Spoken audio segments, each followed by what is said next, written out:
जय माता दी दोस्तों, कैसे हैं आप सब। दोस्तों बात कर रहे हैं 2 और 3 मार्च की कि ये 2 दिन मकर राशि वालों के लिए कैसे रहने वाले हैं। इन 2 दिनों में मकर राशि वालों को क्या खुशखबरी सुनने को मिल सकती है, किन बातों में इन्हें सावधानी रखनी चाहिए। तो इन 2 दिनों का राशिफल जानने से पहले हम इन 2 दिनों का पंचांग जान लेते हैं।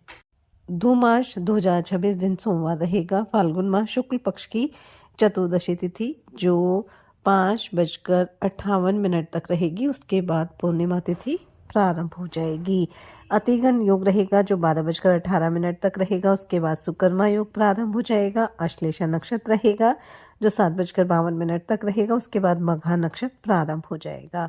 चंद्रमा 7:52 तक कर्क राशि में है, फिर सिंह राशि में आ जाएंगे।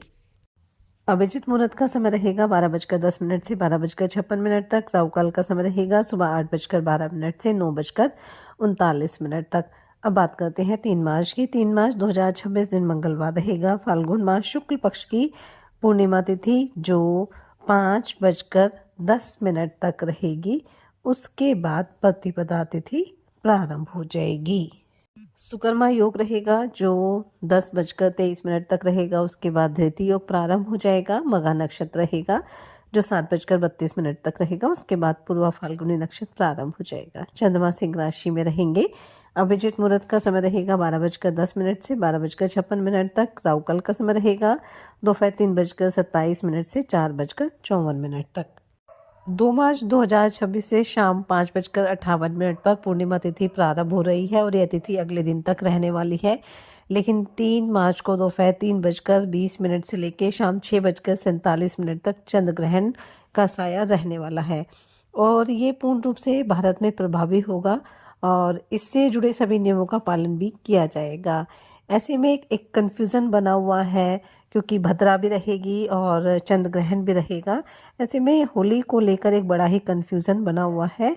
लेकिन 2 मार्च 2026 को ही होली का दहन किया जाएगा और 3 मार्च को पूजा पाठ से जुड़ा कोई भी कार्य नहीं किया जाएगा। इसके बाद 4 मार्च 2026 को यानी बुधवार को होली मनाई जाएगी और साथ ही देश भर में रंग भी खेला जाएगा। और 2 मार्च को होलिका दहन का जो शुभ मुहूर्त है वो शाम 6:20 से लेकर रात्रि 12 बजे तक रहने वाला है। और चंद्र ग्रहण 3 मार्च को दोपहर 3:20 से शाम को 6:47 तक रहने वाला है और सुबह 6:20 पर सूतक काल लग जाएगा। तो अगर आप कोई भी नया काम है या कोई भी शुभ काम है वो इस दौरान आप ना करें और गर्भवती महिलाएं खास तौर से घर से बाहर जाने की गलती बिल्कुल ना करें। 3 मार्च को सुबह 1:25 से लेकर सुबह के 4:30 तक भद्रा भी बनी रहेगी। तो जो होलिका दहन है वो 2 मार्च को किया जाएगा। तो होलिका दहन में आप जौ, उपले, काले तिल और चंदन की लकड़ी अवश्य डालें, ये शुभ होता है। इस दौरान आप गूलर की लकड़ी भी डाल सकते हैं, इससे नकारात्मकता का अंत होता है। ये जो चंद्र ग्रहण है वो सिंह राशि में लगने जा रहा है और मकर राशि के अष्टम भाव में ये चंद्र ग्रहण लगेगा। ये जो चंद्र ग्रहण है वो चूड़ामणि योग में लगने जा रहा है। जब भी कोई बड़ा ग्रहण लगता है तो इसका प्रभाव सभी राशियों के जीवन पर रहता है। कुछ के लिए सकारात्मक भी रहता है तो कुछ के लिए नकारात्मक भी रह सकता है। और मकर राशि के तो अष्टम भाव में ये चंद्र ग्रहण लगने जा रहा है।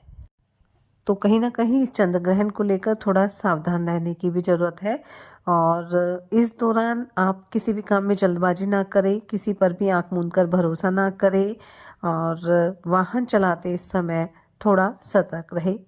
अपने खर्चों को लेकर भी जितना आप सतर्क रहेंगे, बजट बनाकर चलेंगे, उतना ही समय आपके लिए अच्छा रहेगा। इस जो ग्रहण है इसकी समाप्ति के बाद आप दान अवश्य करें क्योंकि जो दान किया जाता है उससे इस ग्रहण का जो प्रभाव है, जो नेगेटिव प्रभाव है वो कम हो जाता है। तो चलिए बात कर लेते हैं ये 2 दिन मकर राशि वालों के लिए कैसे रहने वाले हैं। ये 2 दिन मकर राशि वालों के लिए मिले जुले रहने वाले हैं। इन 2 दिनों में जो चंद्रमा है वो मकर राशि के अष्टम भाव में विराजमान रहेंगे और अष्टम भाव में ही चंद्र ग्रहण लगने जा रहा है। हालांकि इन 2 दिनों में माता पिता के आशीर्वाद से आपका कोई रुका हुआ काम पूरा हो जाएगा। जिससे आप काफ़ी राहत की सांस लेंगे। किसी पुराने लेन देन से भी आपको छुटकारा मिल जाएगा। लेकिन कहीं ना कहीं इन 2 दिनों में आपको सावधानी भी बरतनी है। और करियर कारोबार को लेकर आप ध्यान रखें कि किसी से भी कोई भी ज़रूरी जानकारी है वो शेयर ना करें, और जब तक वो कार्य पूरा ना हो जाए वो बात आप अपने तक ही रखें तो ज़्यादा बेहतर रहेगा। इन 2 दिनों में किसी सरकारी काम को लेकर भी आप परेशान रहेंगे। कोई विरोधी आपको परेशान करने की कोशिश कर सकता है, इसलिए ऐसे लोगों से आपको थोड़ा सावधान रहना है। इन 2 दिनों में आप अपनी आर्थिक स्थिति को लेकर भी कोई महत्वपूर्ण कदम उठा सकते हैं। अगर आप राजनीति से जुड़े हैं, सामाजिक क्षेत्र से जुड़े हैं, तो आपके जन समर्थन में इजाफा होगा।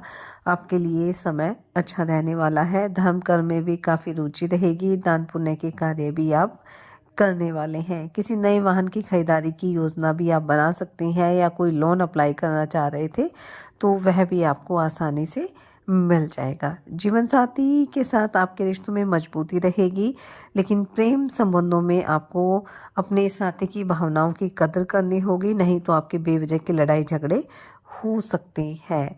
कार्य क्षेत्र में हो सकता है मन मुताबिक आपको काम ना मिले या लाभ ना मिले, जिसकी वजह से आप थोड़े परेशान रह सकते हैं। लेकिन आपको किसी भी तरह से परेशान नहीं होना है, क्योंकि आने वाला समय आपके लिए काफ़ी अच्छा रहेगा। जमीन जमा जायदाद से लाभ की प्राप्ति होगी, लेकिन फ़िलहाल किसी भी तरह की बातचीत आप ना करें तो आपके लिए ज़्यादा बेहतर रहेगा। किसी कानूनी मामले को लेकर भी आप किसी अच्छे वकील से सलाह मशवरा कर सकते हैं। पिता के साथ भी किसी बात को लेकर विवाद हो सकता है, इसलिए थोड़ा सा चुप रहेंगे तो समय आपके लिए काफ़ी अच्छा रहने वाला है। किसी भी काम को लेकर लापरवाही करने से बचें, और जो भी निर्णय लें आप सोच समझ कर लें, बड़ों की सलाह लेकर लें, ताकि आपको आगे चलकर भी किसी तरह की समस्या ना हो। विद्यार्थियों के लिए समय अच्छा रहेगा। प्रतियोगी परीक्षा में आपको सफलता मिलने वाली है। घूमने फिरने भी जा सकते हैं, और इस दौरान कोई महत्वपूर्ण जानकारी भी आपको मिल सकती है। कारोबार में भी आपको फ़ायदा होगा, और कोई नया कॉन्ट्रैक्ट आप साइन कर सकते हैं, लेकिन इसे जल्दबाजी में ना करें तो ज़्यादा बेहतर रहेगा। कोई प्रॉपर्टी खरीदने की आप योजना भी बना सकते हैं। कुल मिलाकर देखा जाए तो ये 2 दिन आपके लिए सावधानी वाले रहेंगे, इसलिए इस समय आप थोड़ी सावधानी बरतें, मेहनत करें और अपने प्रयास जारी रखें। साथ ही सच्चे मन से ईश्वर आराधना करें, हनुमान जी और शनिदेव की आराधना करें। हनुमान चालीसा का पाठ आप जरूर करें। अपनी सामर्थ्य अनुसार गरीब और असहाय लोगों की मदद करें। इससे आपके जीवन में सदैव खुशियाँ बनी रहेगी। ये 2 दिन आपके लिए मंगलकारी रहे, शुभता भरी रहे। इसी मंगल कामना के साथ जय माता दी।